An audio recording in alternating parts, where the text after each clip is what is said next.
భారత్ పాకిస్తాన్ మధ్య యుద్ధం మొదలైంది. పహల్గాం దాడికి భారత్ ప్రతీకారం తీర్చుకుంటే భారత్పై ప్రతీకారం తీర్చుకునేందుకు పాకిస్తాన్ సిద్ధమైంది. ఈ నేపథ్యంలో భారత్లోని కొన్ని స్థావరాలపై పాకిస్తాన్ దాడులకు తెగబడింది. అయితే పాకిస్తాన్ దాడులను తిప్పికొట్టేందుకు భారత్ పాకిస్తాన్లోకి చొచ్చుకెళ్లి మరీ భీకర దాడులు చేస్తోంది. అటు ఐఎన్ఎస్ విక్రాంత్ను నేవీ రంగంలోకి దింపింది. కరాచీ సీపోర్టుపై భారత నేవీ అటాక్ చేసింది. కరాచీ పోర్టులో 10 భారీ పేలుళ్లు సంభవించాయి. భారత్ చేసిన మిసైల్స్ అటాక్ లో పలు కంటైనర్లు ధ్వంసమయ్యాయి. ఇకపోతే కరాచీ పోర్టు పాకిస్తాన్ కు చాలా కీలకం. పాక్ బిజినెస్ మొత్తం అక్కడి నుంచే జరుగుతుంది. కరాచీ నుంచే వివిధ దేశాలకు బిజినెస్ చేస్తుంది పాకిస్తాన్. అటు కీలకమైన కరాచీ పోర్టును భారత నేవీ పూర్తిగా ధ్వంసం చేసేసింది. ఈ నేపథ్యంలోనే పాకిస్తాన్ బరి తెగించింది. ఓవైపు సరిహద్దు గ్రామాల్లో కాల్పులు జరుపుతున్న పాక్ అనూహ్యంగా భారత్పై దాడులకు తెగబడింది. జమ్మూలోని ఎయిర్పోర్టు సహా అనేక ప్రదేశాలపై మిసైల్స్, డ్రోన్స్ తో దాడి చేసింది. గురువారం రాత్రి అంతర్జాతీయ సరిహద్దు మీదుగా జమ్మూపై రాకెట్లు ప్రయోగించింది. వెంటనే భారత ఆర్మీ అలర్ట్ అయింది.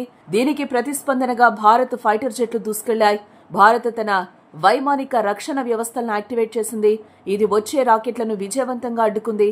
పాక్ డ్రోన్లు, జెట్లు, మిసైల్స్ ను భారత్ కూల్చేసింది. గురువారం సాయంత్రం జమ్మూ కశ్మీర్లోని కుప్వారా, బారాముల్లా, పూంచ్, సాంబా, ఉరీ జిల్లాల్లో నియంత్రణ రేఖ వెంబడి పాకిస్తాన్ దళాలు కవ్వింపు చర్యలకు దిగాయి.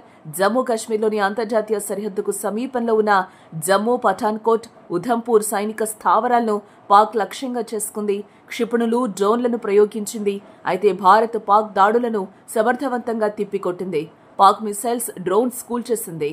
పాకిస్తాన్ ఆక్రమిత కశ్మీర్లోని ఉగ్రవాద శిబిరాలను లక్ష్యంగా చేసుకుని భారత్ ఆపరేషన్ సింధూర్ను ప్రారంభించిన 48 గంటల్లోపు పాకిస్తాన్ భారత్పై దాడులకు దిగింది. ఇక ఇదిలా ఉంటే భారత్లోని పలు కీలక స్థావరాల లక్ష్యంగా పాక్ కాల్పులకు తెగబడుతుంది. దీంతో భారత్ ఇక పాక్తో యుద్ధం మొదలైనట్లే అని ప్రకటించిన భారత్ లాహోర్లోని జిన్నా మార్కెట్ రోడ్డు పూర్తిగా ధ్వంసం చేసింది. కరాచీ ఓడరేవులో 12 భారీ పేలుళ్లు సంభవించాయి. ఇరు దేశాల మధ్య యుద్ధం మొదలైన నేపథ్యంలో పాకిస్తాన్ యుద్ధానికి దూరంగా ఉండాలని అమెరికా హెచ్చరించింది. ఇదిలా ఉంటే లాహోర్పై భారత్ భారీగా దాడి చేసింది. అఖ్నూర్లో పాకిస్తాన్ పైలట్ను సజీవంగా భారత ఆర్మీ పట్టుకుంది.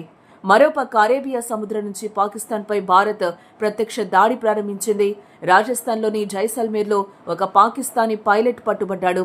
భారత్తో యుద్ధం చేస్తే ఏం చేయగలమో మరోసారి భారత్ నిరూపించింది.